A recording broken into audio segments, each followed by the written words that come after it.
नमस्कार, न्यूज 18 राजस्थान के खास कार्यक्रम में आप सभी दर्शकों का स्वागत है। हमारे इस खास कार्यक्रम का नाम है अपना टाइम आएगा। जी हां, चुनाव सर पर हैं और ऐसे में हम पहुंचे एक यूनिवर्सिटी कैंपस के अंदर और यहां के बच्चे, वो नौजवान जिनके कंधे पर भारत का भविष्य, राज्य का भविष्य है, वो इन चुनावों को लेकर क्या सोचते हैं, वो क्या चाहते हैं कि उनकी कितनी भागीदारी हो, वो अब तक हुए 5 साल के कामों को लेकर क्या सोचते हैं, क्योंकि इनकी भागीदारी इसलिए भी महत्वपूर्ण है कि ये नया खून है और इनका नया विजन लेकर कोई भी सरकार अगर आगे चलती है तो निश्चित रूप से इसका फायदा होगा। हमारे साथ बहुत सारे बच्चे यहां पर इकट्ठा हैं, उनसे बात करेंगे। सबसे पहले अपने हाथ उठाइए और ये बताइए कि इस बार जो है वो 18 साल पूरे कौन कर चुका है और नया वोटर कौन है। तो यानी कि आप पहली बार इस बार वोट करने जाएंगे, तो ये बताइए सबसे पहले तो वोट करना क्यों जरूरी है आपके लिए। सर, वोट करना एक हमारा एक जिम्मेदारी है। हम जो सरकार आती है, हमारे प्रदेश में क्या क्या काम होंगे, वो किस तरह से चलेगा, सरकार को हम एक जो जिम्मेदारी देते हैं वो हम ही लोगों को देनी है। और वोट नहीं करेंगे तो वो जिम्मेदारी कैसे देंगे, हम कैसे बताएंगे कि हम क्या चाहते हैं।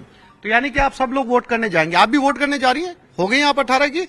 तो ये बताइए कि 5 साल आप राजनीति में थोड़ी दिलचस्पी रखती हैं, आप यूथ की भागीदारी को लेकर समझती हैं कि किसी भी सरकार के अंदर यूथ की भागीदारी के क्या मायने होते हैं, आप क्या सुझाव देना चाहेंगी, या अब तक हुए कामों से आप संतुष्ट हैं या आप चाहती कि ये बदलाव हो। हाँ सर, चेंजेस हमेशा इम्पोर्टेंट रहते हैं, बहुत ज़रूरी भी है। और एज यंगस्टर्स हम देखते हैं चीज़ों को, क्या क्या चेंजेस हैं, तो हमारा वोट जो है as I feel according to me कि बहुत ज़रूरी है बदलाव के लिए। क्या सुझाव होंगे आपके। चुनाव होने जा रहे हैं, आपको पता है बहुत सारे राज्यों के अंदर चुनाव की सरगर्मियां चल रही है, खास तौर पर चल रही है आपके राजस्थान के अंदर। कुछ ही दिनों में चुनाव है, आप क्या सोचकर वोट देंगी। अपना कुछ भी रखने के, कोई भी बात रख सकते हैं अपन, जो भी है हम कुछ भी वो करना चाहते हैं तो अब 18 साल के बाद अपना कुछ भी कर सकते हैं। आप ये कह रही हैं कि आपको अभिव्यक्ति की आजादी मिलनी चाहिए, आपको जो है वो बोलने का अधिकार मिलना चाहिए, यही कहना चाह रही हैं आप। और कोई है आप में से जो बताना चाहेगा कि इस बार उसकी क्या भूमिका रहने वाली है। क्या शुभ नाम है आपका। सर, श्रुति झा। हाँ, मेरा श्रुति, ये ये कहना है बताइए। कि जो अभी जो इलेक्शंस आ रहा है राजस्थान के, उसमें सबसे पहले गवर्नमेंट को, मेरा एक ओपिनियन है कि जिस तरीके से हम पानी की किल्लत देख रहे हैं, कि चाहे वो बाड़मेर हो, जैसलमेर हो, बीकानेर हो, हम बॉर्डर एरिया जो बात करें राजस्थान में, उसमें बहुत ज्यादा पानी की कमी है। हम एक मेन सिटी में रह रहे हैं तो हमें इतना पता नहीं लगता, लेकिन बहुत सारे ऐसे लोग हैं जो कि फेस कर रहे हैं पानी की कमी। तो मैं चाहती हूँ कि गवर्नमेंट उसके ऊपर कुछ एक्शंस ले, ताकि वो जो लोग हैं, उनसे पीड़ित जो लोग हैं, उनको कुछ प्रभाव पड़े, ताकि वो बच्चे अपने जो एक जीवन रेखा है, जो भी जो चीजें हैं जी रहे हैं जिस तरीके से, वो अच्छे तरीके से जी सकें। आपका क्या नाम है। ज्योति, आप पत्रकारिता की स्टूडेंट हैं। आप बताइए, पत्रकारिता के स्टूडेंट होने के नाते इन चुनाव के अंदर आपका विजन क्या है, आप क्या सोच रखती हैं, क्या वो बदलाव आपको मिले इन 5 सालों के अंदर, या आपको बदलावों की उम्मीद है। आप अपने आप को बतौर राजनीति के अंदर पत्रकारिता के स्टूडेंट के तौर पर कहां देखती है। एक्चुअली प्रॉब्लम है इसकी, स्कीम्स पॉलिसीज तो बहुत आई हैं, अभी भी आ रही हैं, और आने के प्रोमिसेस भी बहुत है, पर लागू कहाँ हो रही हैं। जब तक वो लागू होगी, अब we would have been passed out. आप में से कुछ ऐसे बच्चे हैं, कुछ ऐसे नौजवान हैं, युवा हैं जो पॉलिटिक्स में जाना चाहते हैं किसी का हाथ है। बहुत बढ़िया, क्या नाम है आपका। रामनिवास, ये बताओ कि पॉलिटिक्स में क्यों जाना चाहते हो, क्या बदलाव करना है। मैं एक शिक्षा में बदलाव लाना चाहूंगा कि शिक्षा में जिस तरह से ये पेपर लीक वगैरह हो रहे हैं आज के टाइम में, और जिस तरह से अपने टाइम पे जो एग्जाम होते हैं उनका रिजल्ट ना आना, कोर्ट में अटका देना, कहीं ना कहीं ये बहुत बड़ी अपने हमारे युवाओं के लिए एक कमी है। इस चुनाव के अंदर जिसकी भी सरकार बने, क्या आप चाहते हैं कि नई सरकार के अंदर ये बदलाव हो, ये सुझाव आप चाहे जिसकी सरकार बने, आपका सुझाव क्या होगा। नाम क्या है आपका। मेरा नाम तनीषा है। तनीषा, बताओ क्या कहोगी, जो भी सरकार बनने जा रही है उससे आप क्या कहोगी कि हमारे लिए बदलाव किया जाए, हमारा ये सुझाव है। जैसे कोरोना के बाद जो एजुकेशन पॉलिसी है वो काफी लाइटली ली जा रही है, जो एजुकेशन है बहुत एकदम लाइटली ली जा रही है। तो जैसे स्टूडेंट्स है, उन्होंने इतना ध्यान देना बंद कर दिया है एजुकेशन पर, तो मतलब उनकी एजुकेशन वापस उसी ट्रैक पर लाई जाए, जैसे उतना ही जैसे प्रेशराइज पहले किया जाता था, उतना ही प्रेशर रहना चाहिए अब भी। ताकि वो वापस उसी ट्रैक पर आ जाए और उसी तरीके से अपना स्टडीज का जो है वो सब करे। यानी स्टडीज वैल्यूज को जो है वो वापस वैसे ही जो है वो बनाया जाए। मैं हाँ, आप कुछ कह रहे थे, बताइए। सर एक सुझाव जो मैं सरकार को इस बार एज अ यूथ देना चाहूंगा कि अब जो भी सरकार आए, वापस से रिपीट हो या दूसरी आए, इस भरोसे ना बैठे कि अगले इलेक्शन जब आएंगे तब हम काम करेंगे, बाकी के 4 साल अपने करेंगे। ये आजकल का यूथ है, ये हर चीज देखता है, तो जो भी इम्प्लीमेंटेशन हो वो लास्ट में ना हो, थ्रू आउट द उसमें हो, तो आप ही को फायदा रहे। क्या नाम है आपका? वान्या सक्सेना। हाँ, वान्या बताओ। सर मेरे को एक गवर्नमेंट से एक रिक्वेस्ट है कि स्कीम्स तो बहुत सारे आ रही है हमारे पास। अभी रिसेंटली हमारी एक स्कीम थी गवर्नमेंट की, राजस्थान की, कि उन्होंने मोबाइल्स लॉन्च किए थे, पर वो तो हो गया। अब उसका कॉन्सिक्वेंसेस क्या है, आफ्टर इफेक्ट्स। जैसे अब हम लोग यहाँ पे है तो हमें पता चल रहा है राजस्थान के जैसे मोबाइल्स जिन्हें प्रोवाइड किए गए हैं, उनके घर वाले बोल रहे हैं कि आप मोबाइल देख के हमारे घर की औरतों को बिगाड़ रहे हैं। वो आफ्टर इफेक्ट्स पे तो कोई ध्यान नहीं दे रहा ना सर। हमें फैमिली, क्या ऐसा हो रहा है? सर हो रहा है। वो लोग बोल रहे हैं कि सिलाई मशीन दे देते इससे बेटर कि वो सिलाई करके घर में पैसे आप यूथ हैं, ये बताइए मोबाइल रखना कैसे? आप स्टूडेंट हैं, पढ़ती हैं, आपके पास मोबाइल है? Yes, sir. आपको पता है मोबाइल आज इंटरनेट सबकी जरूरत बन गई है। Yes, जब sir. कोविड काल था तो बच्चों ने मोबाइल से पढ़ाई की थी। ट्रू सर, मोबाइल आजकल सबको जरूरी है क्योंकि सब कुछ चीजें डिजिटल प्लेटफॉर्म पे आ रही है। लेकिन उसके बाद ये बोला जा रहा है उन लोगों की आप हमारी औरतों को बिगाड़ रहे हैं फोन देके, तो ये तो गलत है सर। एक एजुकेशन फैमिली को भी देनी चाहिए, फैमिली के लिए भी एक एजुकेशन होनी चाहिए। यूथ की राय है और इनका कहना है कि जो स्कीम्स हैं उनकी डिलीवरी फास्ट हो, साथ ही जो है अनर्गल बयानबाजी होती है खासतौर पर महिलाओं को लेकर, इस पर सख्त ऐतराज है। नाम बताइए। मेरा नाम तनिष्क शर्मा है। कनिष्क, ये बताओ इन चुनाव को लेकर क्या सोचते हो, अपने आप को कहाँ देखते हो? सर मैं एक सिटीजन हूँ और 18+ हो गया हूँ। 18+ से पहले पापा मुझे समझाते थे कि ये हो रहा है वो हो रहा है, समझ नहीं आती चीजें। अब बड़े हो गए हैं, अब समझ में आ रहा है कि क्या होता है एक्चुअली, चुनाव है क्या।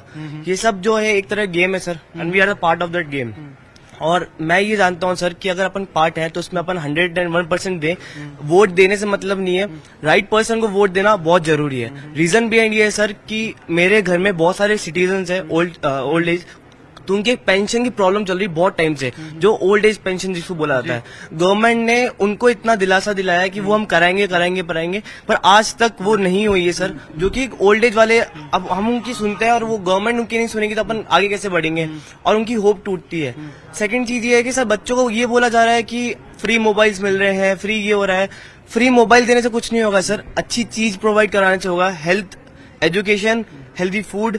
मान लीजिए आप जो है वो पार्ट हैं सरकार के, आप क्या बदलेंगे? सर अगर मैं पार्ट हूँ तो मैं ये देखूंगा कि जितने भी करप्शन लोग हैं, धन जिसके नाम पे दे रहे जा रहा है, 8 रुपए किलो जिसके लिए आ रहे हैं वो उसको ही मिले और किसी के घर नहीं पहुंचे सर। जो पैसा गवर्नमेंट काम कराने दे रही है वो काम कराए सर। रोड बननी चाहिए तो रोड बननी चाहिए सर, ना कि वो पैसा उनके घर में जाके मर्सिडीज BMW में काम आना चाहिए। रीजन बिहाइंड वो पैसा हमारा है, हमारे पापा मम्मी टैक्स पे करते हैं सर, और उसके लिए हम वर्तेड हैं, क्योंकि अगर वो पैसा हमारे काम नहीं आएगा तो किसका काम आएगा। ठीक है, इधर से भी किसी ने हाथ उठाया था। हाँ जी, क्या नाम है आपका? मेरा नाम दीपेंद्र सिंह है और मैं फिलहाल जिस तरीके से युवाओं के लिए एक बात सरकार से कहना चाहता हूं कि जिस तरीके से हर बार वादा किया जाता है, लेकिन आपके RPSC के मेंबर्स ही वो ही पेपर लीक में शामिल हो रहे हैं। एक युवा तैयारी करता है, पढ़ाई करता है, और जब बारी आती है पेपर देने की तो पेपर लीक हो जाते हैं, तो फिर उसका भविष्य वहीं खराब हो जाता है। बहुत सारे बच्चे ओवर एज हो जाते हैं, सुसाइड भी कर लेते हैं। तो सरकार से मैं एक ही चीज कहना चाहता हूं, कोई भी सरकार आए, युवाओं के लिए सबसे ज्यादा जरूरी होता है उनका भविष्य, उनका करियर। जब उनका करियर ही बर्बाद हो रहा है, आप उस तरफ सबसे ज्यादा ध्यान देने की आपको जरूरत है।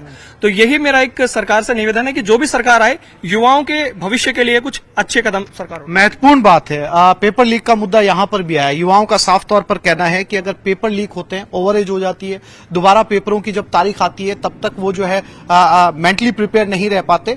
तो ये इशू जो है वो इस कैंपस में भी नजर आ रहा है। क्या नाम है आपका? हर्ष राठौड़ सर। हर्ष बताओ, क्या कहना चाहते हैं? सर मेरा ये मानना है कि राजस्थान में शिक्षा के क्षेत्र में हो रहे बदलाव के प्रयासों के बावजूद राजस्थान की साक्षरता दर और शैक्षिक ढांचा लगातार सवालों में बना हुआ है। राजस्थान लगातार चुनौतियों का सामना इसमें कर रहा है, क्योंकि राजस्थान की साक्षरता दर इसके बावजूद कहीं ज्यादा कम है। तो सर मेरा ये मानना है कि विशेषकर गरीब तबके के लोग, जिन तक उचित गुणवत्तापूर्ण शिक्षा नहीं पहुंच पा रही है, उनके लिए सरकार को विशेष कदम उठाने चाहिए, जिनसे गरीब भी लगातार शिक्षा के क्षेत्र में आगे आए और बेहतर अपना करियर बनाएं। ठीक है, शिक्षा और पेपर लीक जैसे मुद्दों को लेकर भी स्टूडेंट्स यहाँ पर बात कर रहे हैं। चलिए थोड़ी देर के लिए फर्ज कीजिए, मान लीजिए कि आपको ये जिम्मेदारी दी जाए, कैसे करेंगे आप इन कामों को? क्योंकि आने वाले वक्त में हो सकता है आप कहीं एमएलए हो, आप में से कोई मिनिस्टर बने, आप में से कोई राजनीति ज्वाइन करे, तो आप समस्याएं तो बता रहे हैं, सुझाव भी तो आपके पास होंगे ना। अगर आप सुझाव लेकर जा रहे हैं, आप बताइए आप क्या करेंगे? सर मैं आरक्षण हटाऊंगा, क्योंकि हर बच्चा उतनी मेहनत कर रहा है जितना दूसरा कर रहा है। कोई एसटीएससी नहीं है, कोई ओबीसी नहीं है, कोई जनरल नहीं है। एक फौजी 4 घंटे अगर अपनी वर्कआउट देता है तो दूसरा फौजी भी 4 घंटे अपनी वर्कआउट देता है, जब जाके वो फौजी एनडीए क्रैक करता है या दूसरा एग्जाम देता है। तो ये आरक्षण सर बन गया, हो गया, जिसको प्रिविलेज मिलनी चाहिए मिल गई। अब उस चीज को अगर ब्रॉड माइंड से देखा जाए तो उन सब चीजों को हटा के और एक नया भारत जो बनता है सर, उसके अंदर बच्चों को डाला जाए। और अगर इस बच्चे के 99 आ रहे हैं और इसके में 99 ही आ रहे हैं और ये सेम है, तो इनको पोस्ट दें पर अलग अलग। अगर आपके वैकेंसी कम है, पर ये नहीं करे कि ये एसटीएससी है या ये जनरल है तो इसको दे दिया और इसको नहीं दिया। आप आरक्षण हटाएंगे, आप क्या करेंगे ये बताइए? सर यूथ के तौर पर मैं सबसे पहले जो हमारी पॉवर्टी है, जो उसको हम बहुत बड़ी चीज है, उसको मैं कहीं ना कहीं अपने लेवल पे उस चीज को मैं रिमूव करने की कोशिश करूंगी, क्योंकि सब लोगों को लगता है कि ये बहुत बड़ी चीजें इतनी जल्दी नहीं हो सकती, बट हम शुरुआत एक जने से ही होती है। ठीक है, आरक्षण, पॉवर्टी, क्या नाम है आपका? सर धैर्य महेश्वरी। धैर्य, ये बताओ क्या करोगे? सर पहले तो मैं ये कहना चाहता हूँ कि अभी जो नई स्कीम्स निकाल रही है गवर्नमेंट एजुकेशनल के लिए, अब हाँ बहुत ब्रॉड कर रही है, धीरे धीरे नई स्कीम्स निकाल रही है। पहली बात तो इन स्कीम्स के बारे में किसी को पता नहीं चल रहा है। जो ये फालतू के एडवर्टाइजमेंट्स करते हैं टीवी पे, तो उसकी जगह इन स्कीम्स को फॉरवर्ड करें, इनके बारे में एक्सप्लेन करें यूथ को ज्यादा, तो वो ज्यादा हमारे काम आएगी। चाहे वो हेल्थ के अंदर हो, चाहे वो एजुकेशनल लोन्स या किसी के भी अंदर हो, सर वो हमें एक एक्स्ट्रा प्रिविलेज देगी। ठीक है सर, जो सत्ता में लोग हैं वो अप्रोचेबल भी तो होने चाहिए। हमारी आवाज उन तक पहुंचेगी नहीं, सिर्फ इलेक्शन के टाइम पे हमारे सामने प्रेजेंट होके हाँ हमें वोट दे दीजिए, दैट इज नॉट इनफ। जब इलेक्शन हो चुके हैं, यू आर बीइंग, तो सोल्यूशन यही है सर, रियल टाइम जो अप्रोच है। अगर आप हमसे आके सुनेंगे कि हमारी प्रॉब्लम क्या है और उसके ऊपर सॉल्यूशंस भी हम ऑन टाइम देंगे उनको। अब ये सर्वेज और ये जो है उनमें हम नहीं जानते कि क्या उनके तक पहुंच रहा है, पर हम किस एक अथॉरिटी से जाकर मिल सकते हैं? कोई नहीं अलाउ करता हमें। ट्राई करें तो इसके लिए आप सोशल मीडिया प्लेटफॉर्म है, सोशल मीडिया प्लेटफॉर्म पे आप चाहे जिसे टैग करके अपनी बात रख सकते हैं, आपको पता है ये चीज? सर हर किसी को जवाब नहीं मिलता उसका। ठीक है, लेकिन आपकी बात पहुंचती है। क्या शुभ नाम है आपका? कृष्णा, ये बताओ, हम राजनीति चुनाव आ रहे हैं, हम चर्चा कर रहे हैं सभी स्टूडेंट्स के साथ चुनाव को लेकर, क्योंकि बहुत सारी शिकायतें होती हैं, सुझाव होते हैं, नई पीढ़ी है, काफी कुछ बदलना चाहती है। आप इसको कैसे देखते हैं चुनाव को? मैं इक्वालिटी में, जैसे कि उन्होंने भी बात करी कि ऐसे कोई इक्वालिटी, जैसे सेम कास्ट को कोई ऐसा नहीं होना चाहिए कि कोई ज्यादा फेवर में मिल रहा है, कोई कम फेवर में हो रहा है, इक्वली सबको ट्रीट करना चाहिए, तो मैं उसमें ज्यादा बिलीव करता हूँ। आप कह रहे हैं कि समाज में समानता हो, है ना, सबको समान हक मिले। आप ये बताइए, चुनाव आ रहे हैं, वोट देने जाएंगे? आप 18 साल की हो गई? जी, आई एम 19। तो आप 19 साल के, क्या सोचकर वोट देंगे? हम आपसे ये नहीं पूछ रहे आप किसको वोट देंगे, क्या सोचकर वोट देंगे? Sir, irrespective of the caste, colour और बैकग्राउंड की मैं किस रीजन से बिलोंग करती हूँ, क्योंकि मैं जयपुर से नहीं हूँ, मेरी कॉन्स्टिट्यूएंसी भरतपुर है, तो बिना इस बात को सोचे कि भाई कौन मेरे क्षेत्र से या कौन मेरी कास्ट का है या कौन हमारे नजदीकी या करीबी है, मैं इस बात पे फोकस करूंगी कि कौन वर्थ इट है, किसने कमिटमेंट्स किए हैं पास्ट में, किसने पूरे किए, क्योंकि वादे तो सब करते हैं, इलेक्शन टाइम पे आकर के वो लोग जनता के पैरों में पड़ जाते हैं और बाद में ऐसे गायब हो जाते हैं जैसे कभी एग्जिस्ट ही नहीं करते थे, और इलेक्शन टाइम पे दोबारा आ जाते हैं। I would rather choose a representative जो कि अपने कमिटमेंट्स को पूरा कर सकने के गट्स रखता हो। उसके अलावा कम्युनल राइट्स जो बहुत राजस्थान में पिछले कई महीनों में, मतलब 4 जगह, जोधपुर, भीलवाड़ा, उदयपुर एंड करौली में कम्युनल राइट्स हुए, बहुत दंगे भड़के, लोग मारामारी कर रहे हैं, आगजनी कर रहे हैं, तोड़फोड़ कर रहे हैं। तो बजाय धर्म और जाति को मुद्दा बना करके वोट बैंक बनाने के और वोट इकट्ठा करने के, आप जो वादे करते हैं उनको पूरा करें तो ज्यादा बेहतर होगा। ये है इस कैंपस के यूथ की राय। इन्होंने कहा इक्वलिटी होनी चाहिए, इन्होंने कहा जो कमिटमेंट्स किए जाते हैं वो समय पर पूरे किए जाए, ना कि 5 साल उनके चक्कर निकाले जाए। आदित्य, ये बताओ, इन चुनाव में भागीदारी लेने जा रहे हो, वोट करने जा रहे हो, सर। आप पहली बार वोटर हो, फर्स्ट टाइम वोटर हो, तो आप अपनी वोट को कितनी इंपॉर्टेंस देते हो, आपके वोट की क्या वैल्यू है आज के लोकतंत्र में? सर मैं एक पहली बात तो किसान परिवार से बिलोंग करता हूं, तो जय किसान जय जवान का नारा है। इन दोनों को ये भी इज्जत नहीं मिल रही, मतलब किसानों को कोई भाव नहीं मिल रहा, बड़े बड़े काश्तकार इन्हें लूट रहे हैं, और जवानों को 4 साल के लिए वो शहीद भी हो जाए तो उन्हें नहीं तो कोई पेंशन वेंशन है, कुछ ही नहीं मिल रहा। अभी किसानों को अभी टमाटर हुए थे 150-200, अब किसानों को तो 2-3 रुपए का भाव मिल गया, लेकिन बड़े बड़े काश्तकारों को अच्छा भाव मिल गया, जिससे किसानों की मौत हो रही है। जवान भी उसी परिवार से आते हैं, जो किसान होगा वही जवान बनेगा, बाकी बड़े नेता लोगों के बेटे जाते भी नहीं है। किसान और जवान का मुद्दा इनके लिए बहुत काफी महत्वपूर्ण है। आपकी तरफ से और क्या नाम बताया आपने अपना? मेरा नाम दिया है। मैं ये बोलना चाहूंगी कि अभी जैसा आप राजस्थान को रेपिस्तान के नाम से भी जाना चाह गया है, तो जो हर 5 साल में सरकार बदलती है, हर 5 साल में सरकार ये दावे करती है कि हम औरतों की सुरक्षा के लिए बहुत सारे कदम उठाएंगे, तो अब जो सरकार आने वाली है मैं उससे सवाल पूछूंगी कि आप ऐसे क्या कदम उठाना चाहेंगे या क्या उठाएंगे जो इतने सालों से नहीं उठाए गए? क्योंकि राजस्थान में रेप केसेस बहुत ज्यादा बढ़ रहे हैं। हम औरतों की, सबकी, इवन बच्चों तक, जो छोटी छोटी बच्चियां होती हैं उनके भी रेप केसेस होते हैं। तो क्या है, मतलब गलती किसकी है? ये सरकार की गलती है, क्या वो सिक्योरिटी मेजर्स इतने नहीं बना पा रही, या फिर औरतों की गलती है कि वो निकलना बंद कर देंगी? तो ये एक सवाल है आपके ऊपर कि आप ऐसे क्या कदम उठाएंगे कि औरतों की सिक्योरिटी अब और बढ़ जाएगी, ताकि जो औरतें हैं जो नाइट शिफ्ट करती हैं, जो रात में काम करती हैं, अब वो और निकल पाए, और बिना किसी डर के, बिना किसी झिझक से। महिलाओं के खिलाफ हो रहे अत्याचार के ऊपर कानून कितना सख्त होगा?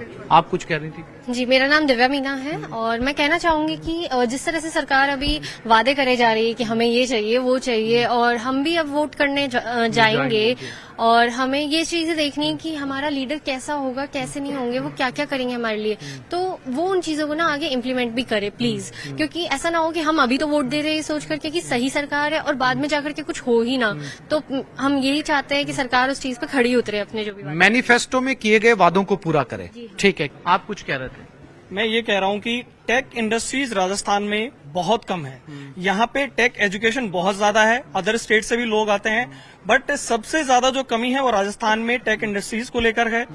लोग बाहर जाते हैं। अगर आप राजस्थान जैसे एक बहुत बड़ा जो स्टेट है, यहाँ पे इंडस्ट्रीज लगा सकते हैं, और आज का जो सबसे बड़ा जो विषय है, जो अगर आपको पूरे वर्ल्ड में पहचान बनानी है, तो अपने स्टेट के अंदर टेक एजुकेशन को बढ़ावा देने के साथ साथ यहाँ पे इंडस्ट्रीज भी स्थापित करनी होंगी, ताकि जो लोग हैं वो बाहर नहीं जाएं और आप एक अलग तरीके से यहाँ पर विकास कर सकें। यानी आप ये कह रहे हैं कि जो स्थानीय लोग बाहर लेबर जाते हैं या काम करने के लिए जाते हैं, उनके स्किल का इस्तेमाल जो है वो यहीं राजस्थान में हो, और यहीं पर ऐसी इंडस्ट्रीज बनाई जाए। क्या नाम बताया था आपने? आपने हाथ उठाया फिर से। सर मैं ये जानता हूँ कि यहाँ पर जो भी खड़ा है या जो भी बोल रहा है वो हर एक पर्सन नेता है, अपने में एक लीडर है, अपने में एक आवाज है।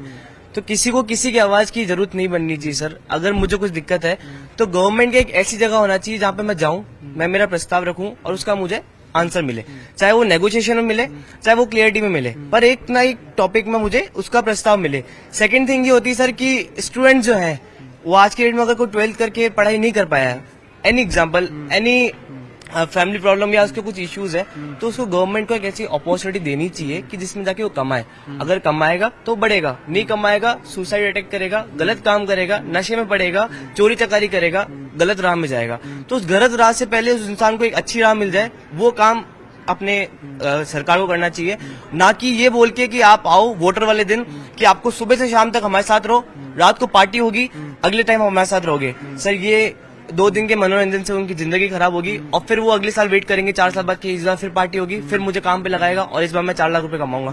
बल्कि ये कि मुझे हर महीने 10,000 रुपए मिले तो मैं 4 साल तक कमाऊंगा और अगले 40 साल तक रोजगार के साधन उपलब्ध करवाए जाएं ताकि ज्यादा से ज्यादा हाथों को रोजगार मिल सके। आप ये कहना चाह रहे हैं? जी, एम्प्लॉयमेंट को लेकर, अनएम्प्लॉयमेंट प्रॉब्लम जो बहुत बड़ी है उसको लेके हमें सोचना चाहिए। क्या किया जाए अनएम्प्लॉयमेंट के लिए? जितने भी लोग, भले ही उनके पास स्किल्स वगैरह नहीं है या उनके पास कोई डिग्री नहीं है, बट हमें देखना चाहिए किसी ना, हर एक पर्सन के पास अपनी अपनी एक डिफरेंट स्किल होती है, तो उस स्किल को वो यूज करके कहीं ना कहीं ऐसी जॉब अपॉर्चुनिटीज जहाँ पे डिग्री की वैल्यू के साथ साथ उसकी स्किल्स को प्रेफरेंस दी जाए, तो उसके अकॉर्डिंग उससे जॉब मिले। महिलाओं के लिए हमारे पास स्कीम्स है, लेकिन वो उन्हें पता पता नहीं है। जैसे सखी सुरक्षा सखी जो गठन है वो हमारे महिलाओं के लिए ही है, वो लोग प्रोवाइड करते हैं हमें इकोनॉमिक और फाइनेंशियल हेल्प, पर सेल्फ हेल्प ग्रुप भी जिसे कहते हैं, लेकिन सर वो किसी को पता ही नहीं है। आज के टाइम में वो है हमारे पास, फैसिलिटीज गवर्नमेंट ने अवेल कराई हैं, पर उसके कॉन्सिक्वेंसेज या वो सब तक पहुंच रही है नहीं पहुंच रही है वो जरूरी है सर। क्या किया जाए उसके लिए, वो ताकि वो आप कह रही हैं स्कीम है, वो स्कीम कैसे मिले सबको? सर सबको एडुकेट करना जरूरी है। छोटे छोटे एरियाज में जो हमारे गांव के ग्रामीण एरिया है उधर इतनी ज्यादा नॉलेज नहीं है इन लोगों को इस बारे में, उस जगह पे वो नॉलेज मिले सबको। आप क्या सुझाव देंगे? इम्प्लीमेंटेशन की again there is a problem और अनएम्प्लॉयमेंट में प्रॉब्लम है। आजकल सुपर स्पेशलाइजेशन का जमाना है, मल्टी स्पेशलाइजेशन से लेके, तो इंडस्ट्रीज जॉब भी उसी के ओरिएंटेड सोची जाए, ताकि अगर सुपर स्पेशलाइजेशन मेरी है तो हमारी क्रिएटिविटी भी उसी में उभर कर आए और हमारी एक्सपर्टाइज भी उसी में है। तो अगर उस चीज को लेके जॉब सोचे, जॉब उसके ओरिएंटेड है, तो ये प्रॉब्लम शायद सॉल्व हो सकती है। ठीक है, यानी कि जो है वो सुपर स्पेशलाइजेशन एक्सपर्ट्स भी जो है वो हो। बताइए। जैसे कि यहाँ अनएम्प्लॉयमेंट की बात हुई थी, जो मजदूर हैं उनके पास स्किल्स नहीं होती, ये सब नहीं होता। अभी यहाँ अपने इंडिया में भी लें तो बहुत सारी इंडस्ट्रीज मशीन्स में कन्वर्ट कर रही है और मजदूरों के पास नौकरी नहीं हो रही, वो बेघर हो रहे हैं सर। तो वो मशीन्स वो करें, वो अपना फायदा देख रहे हैं, ये कि अनएम्प्लॉयमेंट बहुत ज्यादा बढ़ते जा रहा है इससे, तो उसकी जगह वो मजदूरों को लगाएं उन मशीन्स को इस्तेमाल करने में, और जितना कम हो सके जहां जरूरत मजदूर कर सकते हैं पूरी, वहां मजदूरों के लिए, जिससे अनएम्प्लॉयमेंट कम रहे। ज्यादा से ज्यादा लेबर का इस्तेमाल हो स्टेट के अंदर, ताकि उन्हें माइग्रेट ना करना पड़े, बाहर ना जाना पड़े। क्या नाम है आपका? आदित्य कुमार नाम है मेरा। आदित्य, बताइए क्या सुझाव है आपका? सर मेरा सुझाव है, जैसे चुनाव के समय नेता लोग वादा कर देते हैं, वादा करके चले जाते हैं, ऐसे चुनाव आए फिर फील्ड में निकलते हैं, और 5 साल तक पूरा अपने वादे जो वादे करते हैं पूरे करें और फील्ड में निकल खुद काम करें, तभी कुछ होगा। आप अपने स्थानीय नेताओं को फील्ड में देखना चाहते हैं, काम करते हुए देखना चाहते हैं, ये कहना है यूथ का कि वादे ना किए जाए, केवल वादे करके चुनाव के 5 साल बाद में मिले, ये इन्हें मंजूर नहीं है। आप कोई सुझाव देंगी? यही था बस इम्प्लीमेंटेशन किया जाए। जैसा कि भारत में हमारा राजस्थान स्टेट ऐसा है जिसमें सबसे मतलब पेट्रोल महंगा मिल रहा है, तो उस पेट्रोल को सस्ता किया जाए। राजस्थान में खदानें भी है, पेट्रोल कैसे नहीं है, तो वो पेट्रोल वहां से जो बाहर से मंगा रहे हैं वो राजस्थान से यूज किया जाए और जहां तक हो सके सस्ता किया जाए। जैसे मोदी जी ने अभी गैस भी सस्ता किया है, और जो अशोक गहलोत जी अभी वो फूड पैकेट दे रहे हैं, उसमें सर वो मिर्ची ऐसी निकली है धूल के बराबर, जिन्होंने ऑयल दिया वो भी पूरा वेस्ट है, और खाने ना खाना बराबर, जो उसने नमक दिया है उस पर भी मिट्टी के कण मिले हैं, मैंने खुद देखे मेरे पास। यानी जो डिलीवर किया जाए वो शुद्ध हो। हाँ वो शुद्ध, वो दे रहे, स्कीम ला रहे हैं, बस शुद्ध नहीं दे रहे हैं, बस नाम कर रहे हैं अपना, मैं हूँ अशोक गहलोत, ये करो, कर कुछ नहीं रहे वो। तो चुनावी सीजन है और ये यूथ का नजरिया है, ये वो बच्चे हैं जो इस समय यूनिवर्सिटी में हैं और क्या कुछ बदलाव राजनीति में चाहते हैं, इनके सुझाव क्या हैं और इन्हें किस बात पर ऐतराज है, ये तमाम बातें हमने यूथ के साथ की। हमारे इस खास कार्यक्रम अपना टाइम आएगा में फिलहाल इतना ही। नमस्कार।